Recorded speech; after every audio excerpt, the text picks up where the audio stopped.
Hey guys, what's good? It's Nat here, coming to you from beautiful Thailand. This video is going to be a book review of a book titled Your Mining Mate, a guide to getting a job in the Australian mining industry. This book was written by my friend Adrian English. And just two little notes before I delve into the review. This book was written by an Irish guy whose second name is English and also lives in Australia. I thought that was kind of ironic and funny. And secondly, I just want to say a huge thanks to Adrian for taking the time out to write the book. Anyone who spends their time to try and help others, especially going to write a book in itself, is a big task. And I can tell that he didn't really want to sell anything in it, so it was a completely selfless act, and I highly appreciate that. So the book starts off with Adrian talking about his time growing up in Ireland, and I can resonate a lot with that. You know, Adrian grew up in a small town in Ireland, and like many Irish people, we don't have a lot of opportunities. We don't see a lot of wealth like you do in cities like London, Dubai, Melbourne, and you have a very limited perspective on the world. Also, it takes a lot of courage when you come from a small town like Ireland to actually go to Australia, and I think Adrian went at the age of 22 or 21, I believe. So yeah, he talks about his time growing up. He finished his degree or his college studies, and he figured out that he was lost in life, and that's something that happens to a lot of people. They just go to university because they want to keep their parents off their back. They still don't know what they want out of life. They still don't really understand their own skill set. And yeah, it's just something that you're kind of pushed into, and I kind of guess Adrian went down that same path. And so yeah, he talks about his life being on benefits. So in Northern Ireland, we have a thing called job seekers. So you get like, it's really not much. It's like $50 a week from the government to basically support yourself, which is it's really no money at all. And it's kind of ironic that people blame people on benefits, like they sponge off the system, when in a wider perspective, it's not a huge problem. It's just a little bit of support. Of course, there are people that abuse that system, but I can make a video about that on a later topic. So yeah, like myself, when I was growing up, I got kicked out of college and then had to go back, and I ended up on benefits myself. Much like Adrian, when you're caught in that cycle, you completely can wreck your confidence, can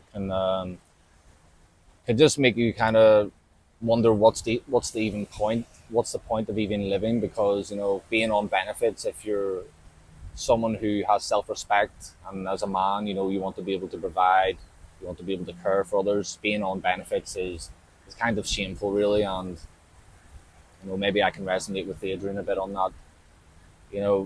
Being able to go from benefits all the way to Australia, a foreign country, you don't really know what's expected of you, is a big achievement. So I'd just like to applaud Adrian on that.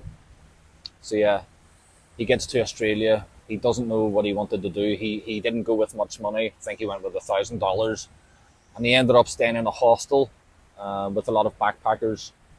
And he says, in that hostel, he was messing around, ended up taking drugs, and it wasn't until this moment where he met a guy, and that's very important. I want to talk about that in another topic, the importance of connections.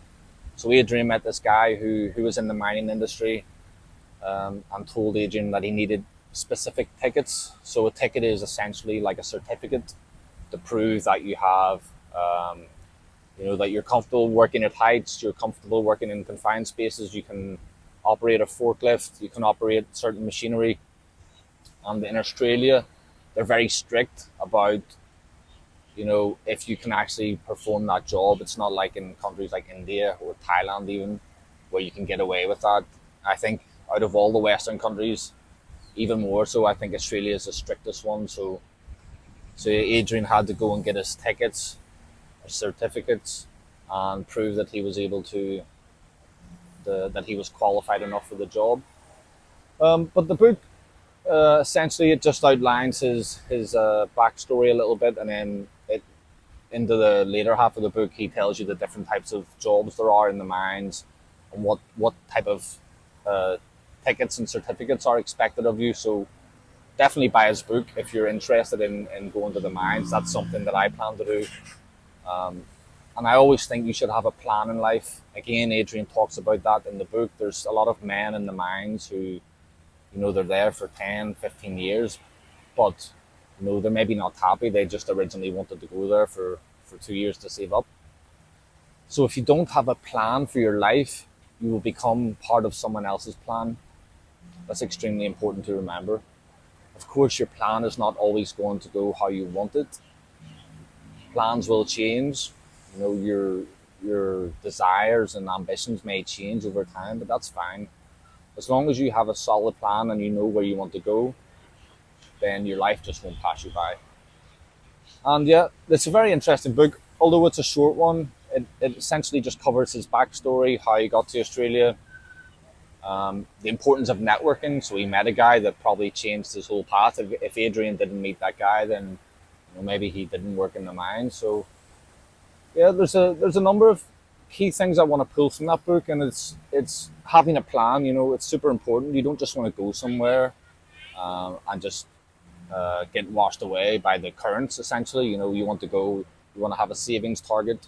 You want to know pretty soon what type of work you want.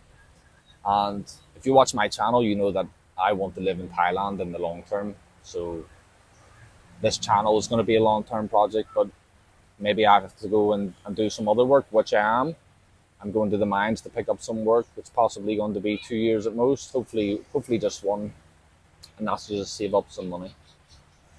So yeah, that was the first thing that I took away from the book, was to have a plan. The second thing, the importance of networking.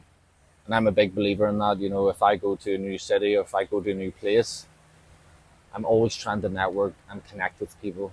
And I think that's a sort of hidden, or not a hidden skill, but a lost art that, many people don't have, especially younger generation. They grow up with the phone in their hand, and they're just not able to communicate. They're not able to express their opinions.